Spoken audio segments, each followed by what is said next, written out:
Welcome to the Sci-Fi Sci, a podcast about Black science fiction, fantasy, and staying on the same page in our wonderful, pleasurable marriage. I'm one of your amazing co-hosts, Amber Wallen. I'm Ben. And that's Ben. Today is episode 14, and we will be discussing Jingle Jangle, A Christmas Journey, directed by Black man David E. Talbert.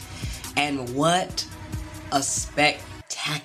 Ben, why don't you jump right into the background of this movie, because I am very, very excited to just talk all things Christmas Black magic. Yeah, this is a Christmas musical, so like a lot of Christmas musicals, they're very happy. And I was curious, what other Christmas musicals have you seen? Jim Henson's A Christmas Carol, so the Muppets did A Christmas Carol. I'm pretty sure they were singing in that. What else? Have you seen White Christmas? I have not. I know it's like a classic. This was the perfect amount of musical, right? There were 8 songs. That's perfect. Because some musicals have like 20 songs. Going back to A Christmas Carol, this is very much Christmas Carol-esque because it has this Victorian type of style, and it shows how A Christmas Carol has infused itself throughout almost every single Christmas story ever. Before Jingle Jangle, obviously, what was your favorite Christmas movie? I like Klaus. Oh, Klaus was really good. That was the one we watched last year. I know it's back on Netflix right now, but Klaus was a good one. It will remain on Netflix because Netflix created it. Same thing with Jingle Jangle. It seems as if Netflix is going to continue to make these Christmas movies every year. Same thing with the Christmas Chronicles. Mm-hmm. Netflix is regularly producing Christmas stories during this time. It's interesting that Klaus is your favorite movie because that just came out. Like, when I think about my favorite Christmas movie, like, even though I loved Jingle Jangle, I wasn't, like, watching Jingle Jangle every year for Christmas, so How the Grinch Stole Christmas is always and forever going to be my favorite Christmas movie, with the one with Jim Carrey. I'm also really attracted to Christmas horror, so Krampus. Oh my gosh. Loved that. That wasn't as bad as I thought it was going to be. I like my Christmas stories to have more blood, gore, horror. Yes. And Christmas just isn't the time to get that. It's all about peace on earth and families coming together. We watched a Christmas movie recently called This Christmas, and it was so terrible. It had a lot of promise, though. A young Sea Breezy. It started so well, and it was an all-star cast, but yeah, ultimately, the plot was just not, the stakes weren't high enough. Yeah, and it ends. I think I left for the last 5 minutes because I knew how it was going to end. So I was not very excited going into this. However, the aesthetic of it being a Christmas Carol aesthetic. This is in Jingle Jangle? Not This Christmas. No. Okay, let's go back. We're switching back gears to talking about the actual movie Jingle Jangle. So yes, tell me how you felt before. Well, every year for a while, used to read A Christmas Carol. And I do appreciate the arc of a Scrooge-type character who ends up coming around at the end. And that comes over and over again in these movies. And I really appreciated the aesthetics of this movie, Jingle Jangle. There were bright, brilliant colors. They're wearing Victorian style clothing. It's also there's an element of steampunk as well, which you said. Yeah, I loved that because I think that's what sets it apart from Tiny Tim and the steampunk elements. Like, the costume design was great. The musical score was incredible. And we haven't gotten a Black Christmas movie besides, like, This Christmas. It's also a English Victorian type of steampunk, and there are different kinds of steampunk. There's steampunk that takes place in India and steampunk that takes place in China. And this story is the Victorian kind of steampunk, which is generally absolutely awful. The first steampunk novel that was written, called The Difference Engine, is terribly misogynistic, way too long, and deals with almost the celebration of colonialism. So when I see steampunk, especially with the Victorian clothing, I assume that we're going to get one kind of story, but that did not happen. That did not happen with this. This wasn't colonialistic at all. Why don't you tell people what it was about? Jeronicus Jangle runs his toy store. He's this wonderful, kind inventor who invites people into his store. He gives things away, excess toys. He runs it with his wife, Joanna, and his wonderful daughter, Jessica. However, things go completely to pieces when his apprentice, Gustafson, and one of his own creations, a toy named Don Juan, steal all his toy plans. So Jeronicus Jangle loses all his toy plans, and he falls into some hard times. And then his wife dies. Joanna dies. And because his wife dies, he isolates himself from his daughter, Jessica, and he turns this beautiful magical toy shop into a pawn shop. And there's nothing more depressing than a pawn shop. Right. However, things start to look up when his granddaughter, Journey, aka A Christmas Journey, Jingle Jangle, A Christmas Journey, Journey comes to visit right around Christmas time, hopefully to bring some Christmas cheer. And that's essentially the primary plot. Yeah, what were your first impressions of it? I did not know it was going to be that damn good. Again, I haven't felt this way. Like I told you, for people who haven't watched this, the feeling that children, Black children especially, will get watching this movie is the same feeling that we all got when Roger and Hammerstein's Cinderella came out. Because with Brandy. Yeah, everybody, that's the Roger and Hammerstein's version. Yeah, Brandy Cinderella is what it more commonly came to be known as. That movie was so unique in a myriad of ways, because one, it had a black lead, a black like pop singing lead. It had Whitney Houston in it, but it also had this unapologetically colorblind element to it. So it's like Whoopi's the mom, Victor Gerber's the dad, and they have an Asian son, and nobody's like asking questions about it. And it wasn't relevant. I'm asking questions now. I haven't seen Brandy's Cinderella. So really? I'm asking questions. Oh, God. I am devastated by you saying that. So, 1, I'm devastated. 2, we're watching it tonight. 3, I'm getting tangential here, but it's kind of like Schitt's Creek. It's not trying to say that race doesn't exist. It's just like, this is how the world should be. This, like, we're all living together. We're all talented. We're all singing. We're all doing pirouettes. This is how life should be. Bernadette Peters should be singing all of the time. So this movie was like that. Even when one of Journey's main songs is the square root of impossible, and I was just like, impossible. I was like, this is like Whitney is somewhere in heaven being like, this is us. This is what the legacy continues. So Jingle Jangle was amazing. Last thing I'm going to say before I ask you your impressions. I did not know how much I needed an Afrobeats snowball fight until Jingle Jangle was on my TV screen. Like, who's thinking, like, 2020 is super depressing, coronavirus, we're all stuck inside. A snowball fight to Gawera Gawera in African music saved my whole soul. Like, that was monumental. Remember, after it happened, I just watched the snowball fight on YouTube like 7 times in a row.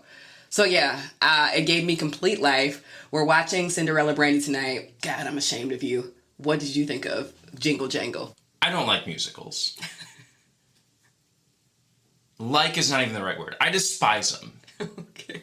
They're boring. You're not alone. They give you a world that does not fucking exist. People don't go around singing. That's a lie.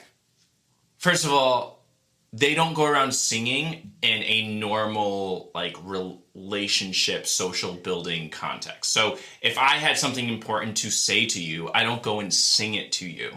I sing it to you. When we sit down and discuss family planning or discuss bills, you're not singing it to me. Right? First of all, I hate it. Okay. Second of all, it gives you a world. Most musicals tend to end happy. They show that if you work hard enough and you really listen to the person out, then there will be a restorative happening. That is not reality. And yet almost every single musical, right? Something ends happy. Even Rent, for example. We need hope, though. We need a little bit of hope. I think I'm okay with hope.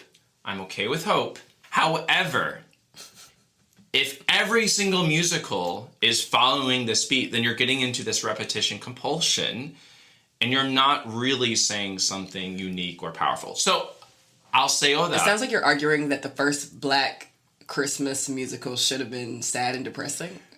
No, not at all. I think as a genre... That's what I heard. As a genre, musicals... And it should start with Black ones. No, I'm not saying that. As a genre, musicals are lacking. The third part is I used to love musicals, and then I think I grew up and I became jaded when I realized the world doesn't work in a musical kind of way. All that being said, I loved this movie. I loved it so much. I loved the aesthetic of it. For how much I pretend not to like steampunk, I'm still sort of drawn to it because... You love steampunk. I know, but I feel like I shouldn't because it is based in colonialism. A lot of steampunk is. Not some of... There are like Indian steampunk, Chinese steampunk that has something different to say or... Yeah, but we're American. Almost everything we love is rooted in capitalism and colonialism. I'm thinking more of... Right, so Victorian steampunk particularly, I do find it cool, everything from the big goggles to like the corsets. I really want a corset. So I got you, Christmas corset. However, this was amazing because there was these really beautiful bright colors. I also felt because this musical had a closed world, it created this alternate reality that it was okay to then create an alternate cause and effect, social cause and effect, that every time you reach out to provide a peace offering, that person will eventually accept it, which is sort of how this story ends. Not how real world works. You don't always accept peace offerings, right, Amber? You don't always accept my peace offerings. But I accept the majority of them. Right, but not always, and it seems in musicals that always works. Okay, first of all, that's not true of all musicals. Have you seen Les Mis? So what do you want? There are musicals that exist that completely cover this is like the grit and grime of the French Revolution. And then there are musicals that are a little bit more upbeat. There are musicals where people die. Or there's that one scene in Cats where she's just singing to the moon about her loneliness. So there are musicals that exist with some real tropes, but Christmas is kind of for kids and little ones. So why can't kids be oh my gosh, there's a Black Christmas musical and it makes me believe and have an imagination. Right. And that is why I ended up liking this movie way more than I expected, because I go in say that at this point. I go in with all these presuppositions, especially not knowing. Well, first of all, I didn't know this was a musical. Yeah, and as soon as they started singing, I was like, wait, what? But because it was this John Legend music mixed with little gospel, the Victorian little stepping. Yes, that fusion of the styles got me hooked. I think both of us sat up. I remember, I don't think neither of us knew it was a musical, so we sat up, and I ended up loving it. So that was my first impression, which was questioning the power of the musical, but then by the end, me believing... You're such a cynic. In the musical, the power of the musical.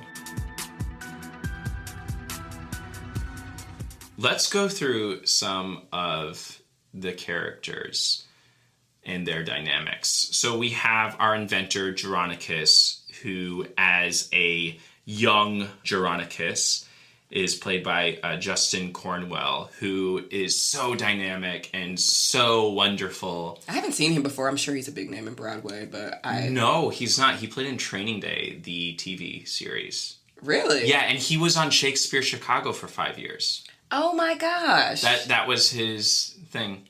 Wow. Yeah, he was really great in the role. He was amazing. And everybody was phenomenal. Forrest Whitaker. I was like, Forrest, is that you singing? Yes! Right. And then, so, young Geronicus is played by Justin Cornwell, and then old Geronicus is played by Forrest Whitaker.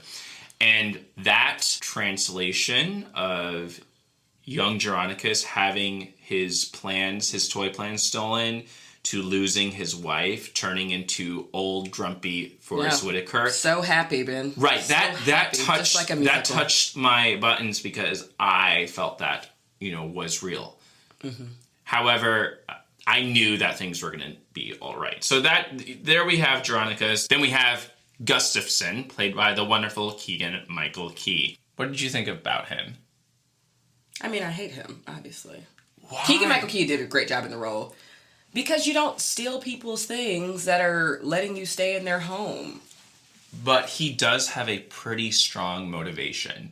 So you get the impression that Geronicus is not always the kindest to... That's where I disagree with you. Because you were like, well, he's an inventor and he wanted to seek his help and his counsel. But it's like, I am mentoring you. You're staying in my home. I also have a wife and a child, and I'm still prioritizing you. Because remember, spoiler alert, the big twist at the end is that the night that Geronicus got the major piece to the toy that he was creating, he created a piece for Gustafson's toy to work as well. I forgot It's about like, what do you want me to do? So Gustafson is the struggling apprentice. Mm-hmm. And he turns into the villainous sort of twirly mustache. I think he even has a twirly mustache. Diabolical. Mm-hmm. He has the handlebar. And then there is Don Juan, played by Ricky Martin, who's the little toy. Yes, Ricky Martin. Who is ensouled by Forrest Whitaker by some sort of magical thing. And I want to actually talk about ensoulment. Yeah, what is that? Ensoulment is this idea in Christian theology, and actually all theology that believes in souls, where the physical body receives the soul either from God, from the universe, from whatever. And there are different times in which this can occur. And does it occur at the moment of conception? Does it occur when a baby takes its first breath? Does it occur a few months afterwards? And so humans have chosen different times in which a human body is ensouled to fit their political beliefs. And so I like how this story shows that humans have this ability to ensoul toys and give them power, their own. So I think that was very fascinating, especially considering the AI right now, where we're actually giving souls to certain kinds of intelligence by coding them. And that's something that this story, I thought, did really well. So you mean there were parts of the musical that were similar to real life? Yes, for sure. That's interesting, because I remember you saying that that's why you don't like musicals, but interesting. Keep going. Yeah, that was a theme where they talk about what it means to be an inventor. Because I think in our world, especially around Christmas time, we're so concerned, especially as children, so concerned with getting the new thing. Where in this world, it's about creating wonder. It's not about collecting all the inventions. It's about creating something that connects with a child, a toy that connects. And actually the process of creating is art. Let's also talk about some of our favorite relationships. So we have a wonderful character, Miss Johnston, who you love. She's probably my favorite character, the postal worker. She's a widow. She's a postal woman. She's in love with Jingle Jangle, who she calls Jerry. And she's just like singing and upbeat and very thirsty for Geronicus and not giving up. And so she, at the end of the movie, gets like a kiss on the cheek and is just like so satisfied with that. She just brought a lot of life into her character and like constantly pushing Geronicus to improve himself. She was a delight. She's also followed around by 3 background dancers. Yeah, the singers. Mm-hmm.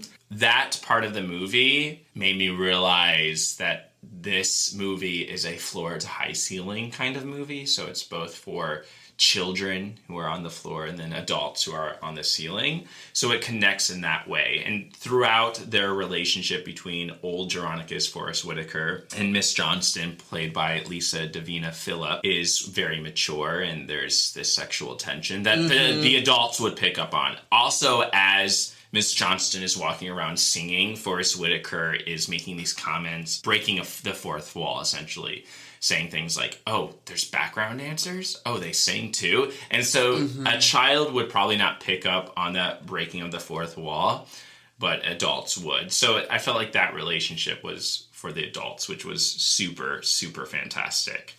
And then we also have Edison Latimer, which is this young little boy who is the new apprentice. He's clumsy and precious. Edison. I loved Edison's character as well. He was like very funny, but funny to laugh at, not with. And he wants to be an inventor really badly. Yes, like you said, he's like the new Gustafson without the thief parts. Yeah, Edison has more of a conscience. And then finally, the main character of the entire film is Journey. Journey Jangle. Journey Jangle is Geronicus's granddaughter, and she is a brilliant mathematician.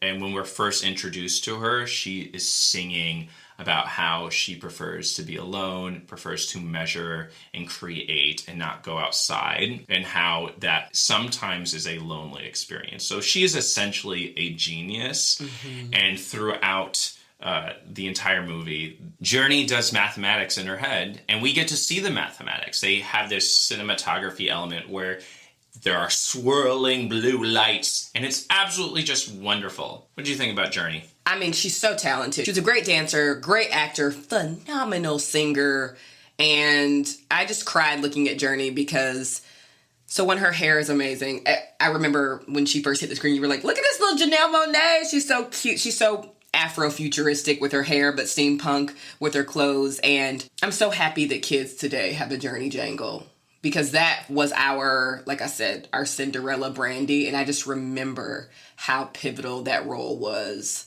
for me as a young Black child. So to see Journey and Edison and these kids in the snowball fight, dancing and singing and inventing, they're inventing. Like, I mean, Cinderella was still, sort of a damsel in distress, couldn't really get out of her situation without the help of the fairy godmother. So to see Journey get out of her own situations because she had like hope and intellect was a huge shift in the heroes that we had as kids. So I really loved Journey as the lead and Edison almost as her apprentice. Her mother is Jessica, who's played by Anika Noni Rose, who you told me played in The Princess and the Frog. Yeah. She's Princess Tiana. Which reminded me, and when that first came out, that was celebrated as the Black Princess, but you are anti that movie because half the movie she's a frog. And we've done this before. We as in like Disney and Pixar. It doesn't feel the same when there are so many Disney princesses and their whole story is infused with their cultural backgrounds and things like that, which some parts of The Princess and the Frog was, because she was like in the bayou, and so we get voodoo and some of that, which is villainous. The voodoo is evil, right? In that story, which is crappy. I cannot, when people are comparing like Mulan got a story, Moana got a story, and Princess Tiana got a story. It's like, she was a frog. She was jumping from lily pad to lily pad. You made a Black person an animal. No. So you're going to have to go back and do it again. You made a Black person an amphibian. An amphibian. Or sometimes a reptile. Isn't a frog a toad? I don't know. We shouldn't even be discussing it, because I think another Disney movie just came under fire for that, like Soul or something. Like a person was turned into a pigeon, and that was the whole thing. I don't know. I'm sick of it. Either way, Anika Rose is a legend. She's in Dreamgirls as well. Amazing singer, amazing performer. So I'm so glad that because I was a little bit worried. When I saw her at first, I was like, oh my God, we better get a song. Like, you can't show this woman and not give us a song. And she did the I Can Fix It Again song. Got to Get It to Work Again. Oh, it was so chilling. Like chills throughout that entire song. Her and Forrest Whitaker, her father, sort of come together, but as they're coming together towards the end of the movie, they sing this beautiful duet, which I didn't know Forrest Whitaker sings. So let's go into some of the songs, because Forrest Whitaker's solo is the most haunting song. I felt it was really emotional. I was very touched because it felt, for me, very reflective of widowers whose partners pass, 20 years before they do. And I know my grandfather, his wife passed maybe about 15, 16 years before he did. And so that's 15 by yourself after being with someone for so long. And so that song was just incredibly powerful. What was the name of that song again? Over and Over. Over and Over. Oh, so good. Let's go into themes. One of my favorite themes, as was sort of mentioned, was this fusion of math, where you see Journey sort of doing math in the air, but it's also fused with magic as well, because there are these like magical elements. And that made me think of a science fiction writer, Nisi Shaw, who writes that the distinction between fantasy and science are not very clear, especially with Black science fiction writers, for a couple of reasons. One, like access to scientific knowledge from SF often have been denied from people of color. And so because of that denial, what you'll see is this fusion of science and fantasy. Jingle Jangle is a fusion of both fantasy and science fiction, which is rather unique and rejected oftentimes by white science fiction normative standards. However, lots of Black science fiction writers often fuse those two imaginative genres. And there's a lot of reasons for that, but part of the reason for that is that the classification of like what is and not scientific knowledge hasn't always been allowed for Black writers. You're not shared scientific knowledge and you're not shared this distinction and you're not allowed to make that distinction, then what do? You fuse them, you blend them together, and you create this entirely new kind of genre. And all the Black science fiction writers today who are doing the most interesting things in the genre are doing that. N.K. Jemisin, if you read her Broken Earth trilogy, it's this fusion of science fiction and fantasy. There's this total blurring of the lines, and that is a unique element of Black fantasy and Black science fiction. You can't, separate them. They're so fused together. And I love that. I love that element. And you see it, you visually see it when you say the square root of impossible, right? You're using this mathematical language of square root and impossible numbers, and yet you get this new kind of magic. I love it. It's so cool. I really enjoyed that as well. Even just like the snowball fight, right? Not only did the snowball fight have a great musical score underneath it, but it had like some mathematical elements to it. Yeah, for Andronicus is writing out, there's like parabolas of happiness. So they show like a parabola, but it has to do with the result of happiness, or they'll say things like, if you take the derivative of a spectacular, right? And so derivative is a calculus scientific term, but you combined it with the magical language. And that is something that I think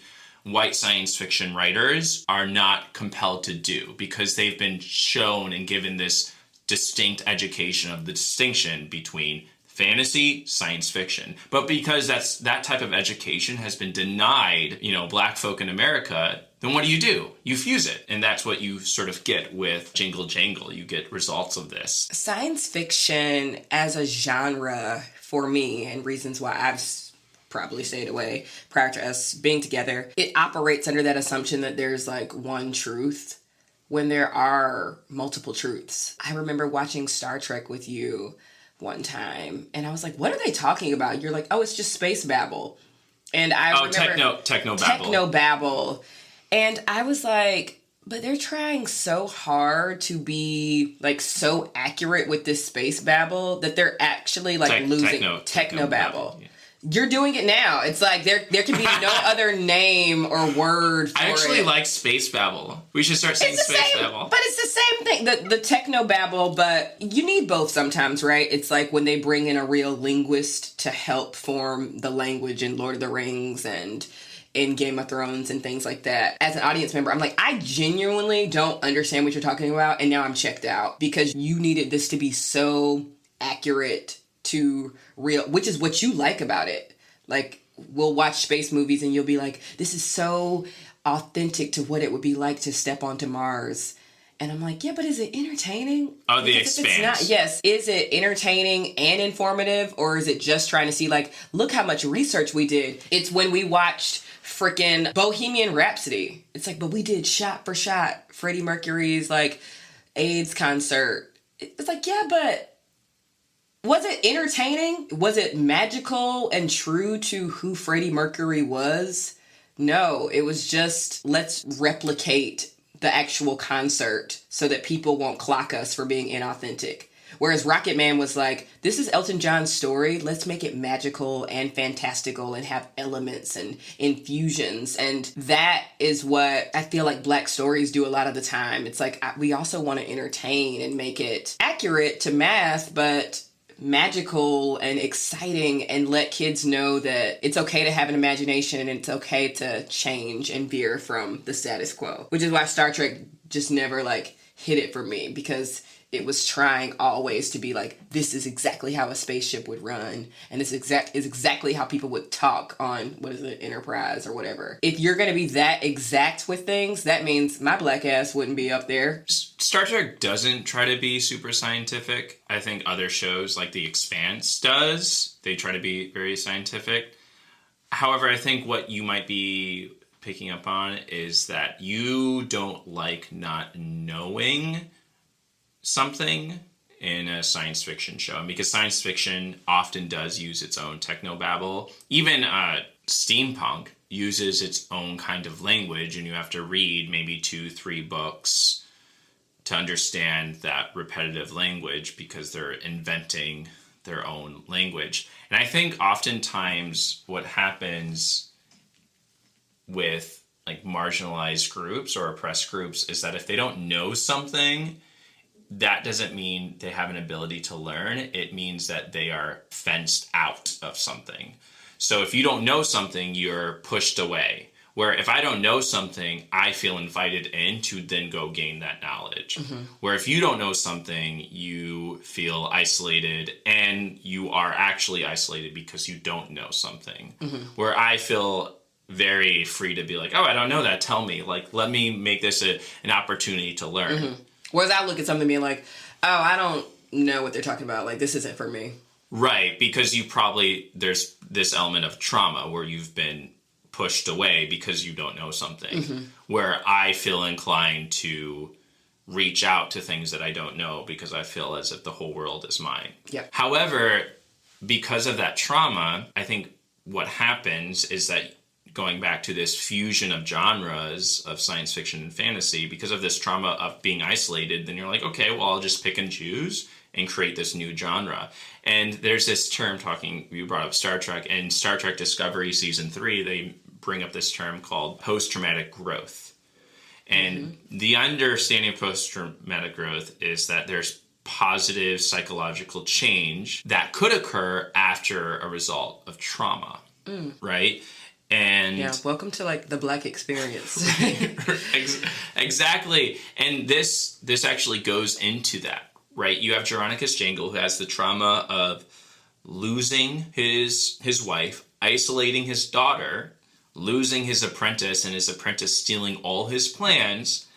But then by the end, due to that trauma, he finds reconciliation with Jessica. They have this beautiful duet that you mentioned, and he actually puts together a new invention that Jessica had helped create. And he develops a new powerful relationship with Journey, and he gets a new kind of love with Miss Johnston. So it sort of has this... he lucked out. It sort of has this Job story, like in the Bible, where the book of Job loses everything, and then at the end, It's like gets it back. he gets it all back, right? Which there are elements, like problems with that story, but that would summarize like post-traumatic growth. Wow. Okay. Yeah. So I think that this sort of gets into that a little bit, and that's a big theme through this as well. I love when film recognize that it's a film. And what I mean by that is that you are not restricted as a filmmaker to just live action. So there's this beautiful transitions throughout the movie where you have these wood animations that show elements of the story, and specifically with transitions. And one, it gives not only money to actors and the people on set, but it also gives money to animators as well. And so it opens up this whole field. And that's another fusion of genres where you're like, I'm not limited to just live action. I'm going to put this really bizarre, cool wood animation with a live action. And I think that paired quite nicely with the fact that Jeronicus was a toy maker. And so those wood animations were toy-like and had little gears and moved like little Tinker toys. So it just plucked on your heartstrings in the best way when you saw those transitions, and it moved the story along without wasting audience time. Or I remember last night we were watching This Christmas. You're like, how is this 2 hours? Some parts of this couldn't be cut, which I totally agree with you on that. But Jingle Jangle is about 2 hours as well. And it doesn't feel like 2 hours because their transitions were so tight. I'm trying to think back to a point where I was like, this part was unnecessary. Like nothing in the movie was unnecessary. It was like a story within a story, which we didn't quite talk about, but it's journey as a grandmother telling the story to her grandkids. And that flowed nicely, and the wooden transitions flowed nicely. So it was a great use of time, and I love the magical animation part as well. It's very traumatic when you have a parent die in a story, and a lot of Disney movies don't always recognize that trauma. And I remember I had a friend who lost their mother, and they would share stories about movies that they would watch as a child and them picking up on all the death of parents and how that was traumatizing watching those films, but Disney makers are not thinking about that. And so there is a parent who passes away, but it's through the wood transition. So there's this voiceover as they're showing these transitions. And so every character has their own wooden figure. So for Forrest Whitaker is sort of mirrored in this wood animation. And so sort of that traumatic element is done through the wood animation, which felt for me maybe lessen some of those triggers if a child lost a parent. And I think we need to start really thinking as a society that when we make a movie for children, we have to consider those kinds of things. It would be surprising how many parents die in Disney movies. For sure. I'm now curious why Joanna Jangle had to die. It's like when it rains, it pours. So it's like he couldn't have just lost everything that he had and then eventually she divorced him. Like, no, she had to die. Interesting.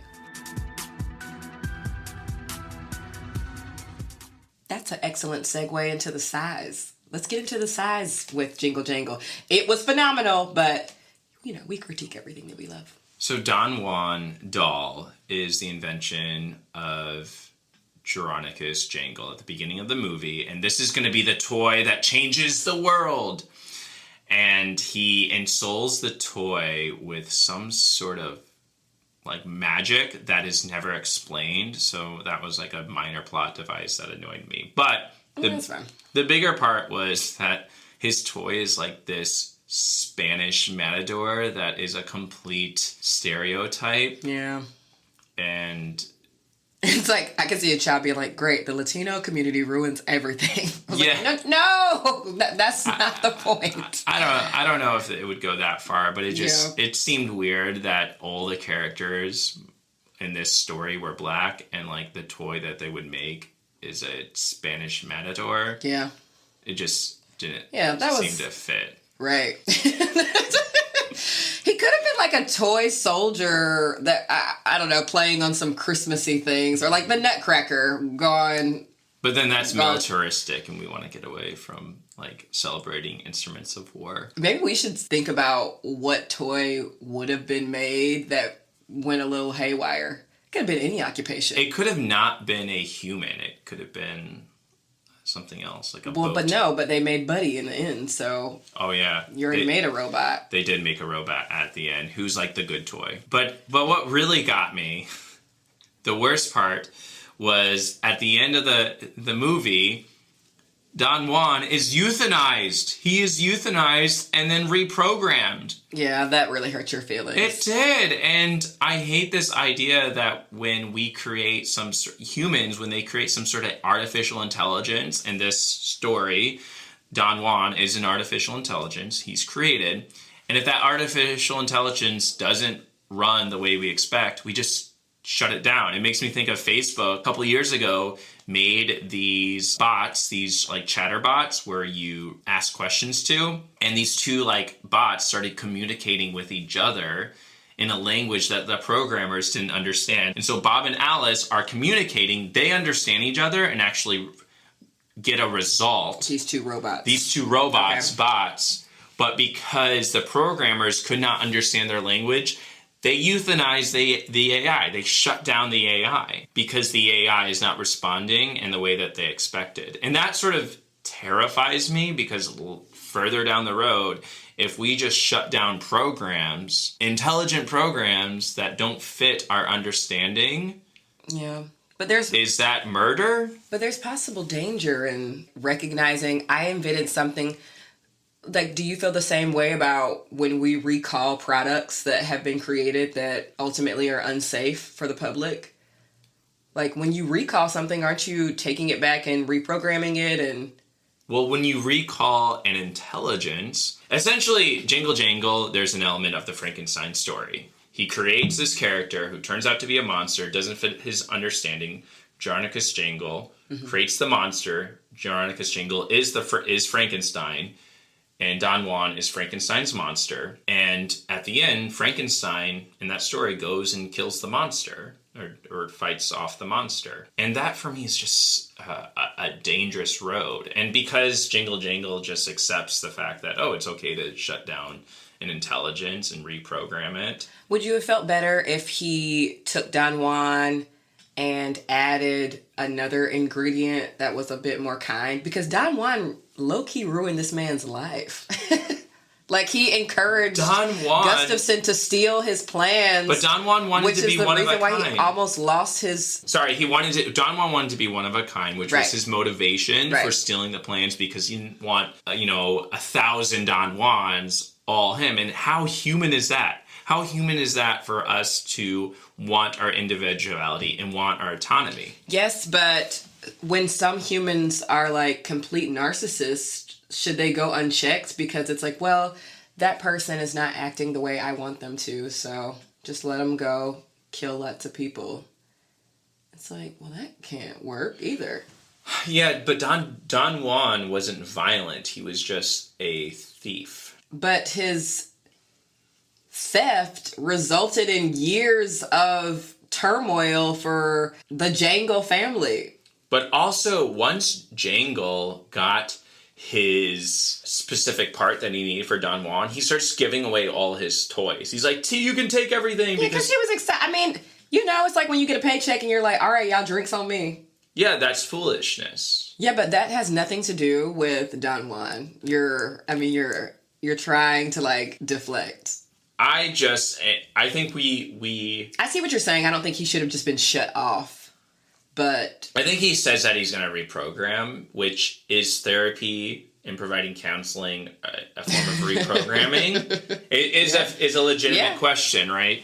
How do you think that should have gone then? You think he should have just kept evil Don Juan and just threw him in the back of the shop? I think you create a sanctuary kind of model. So a sanctuary model is this idea that you allow humans to be as human with all their faults as possible, but without harming others.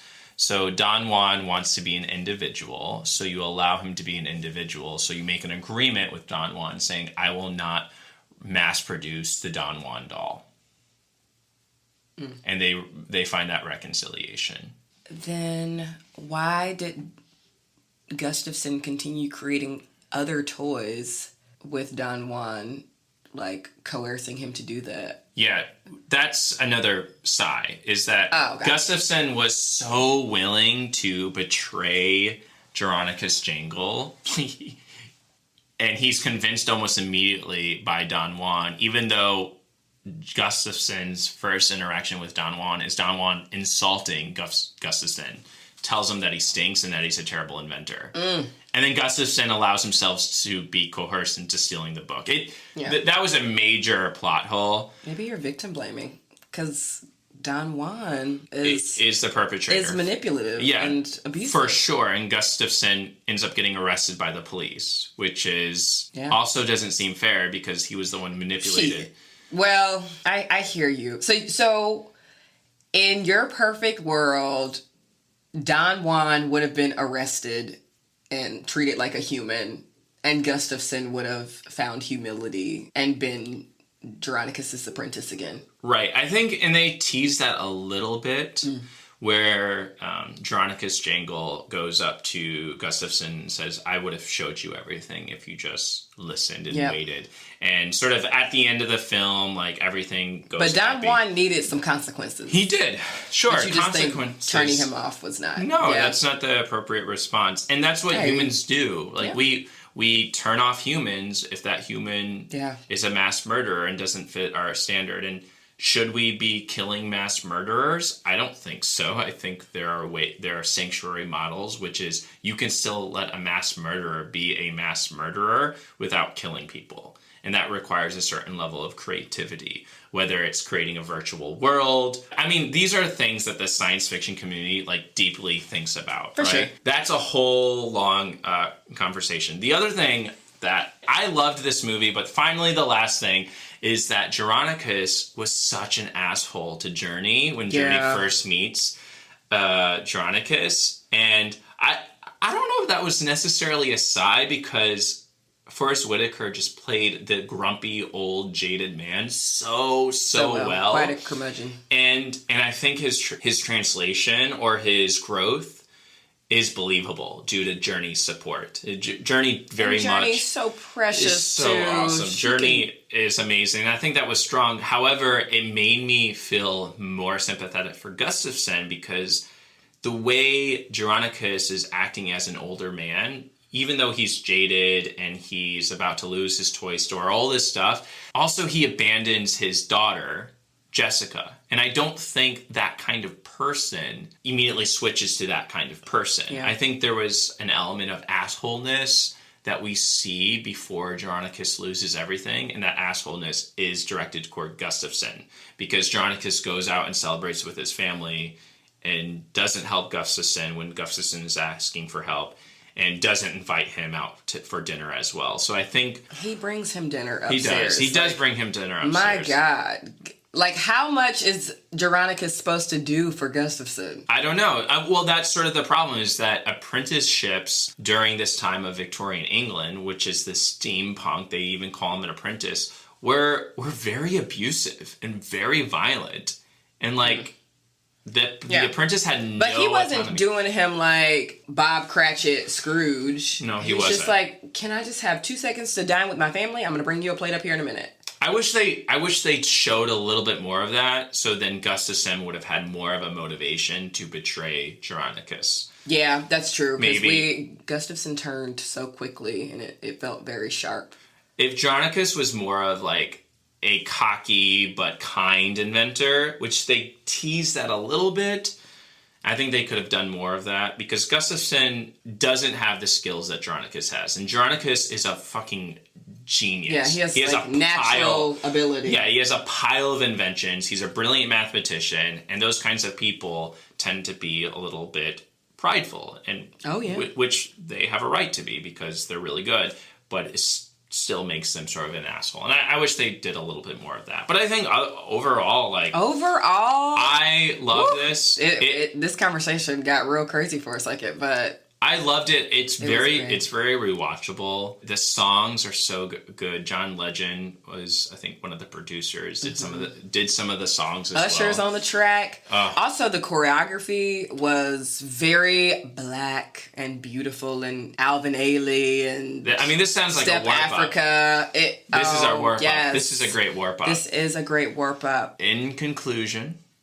I will be showing this to my child in the future. For sure. Our child. Okay. And showing it to nieces and nephews and friends for years to come. It is an instant classic. It is. It should be required viewing. Thanks, man. Thank you so much for listening to another episode of the Sci-Fi Sci. Next week for episode 15. Y'all, 15 weeks and I have not killed Ben. Who knew? We'll be reading The Deep by Rivers Solomon. So pick up this novella. It's only 176 pages, and we'll see y'all next week for the discussion. Bye, y'all.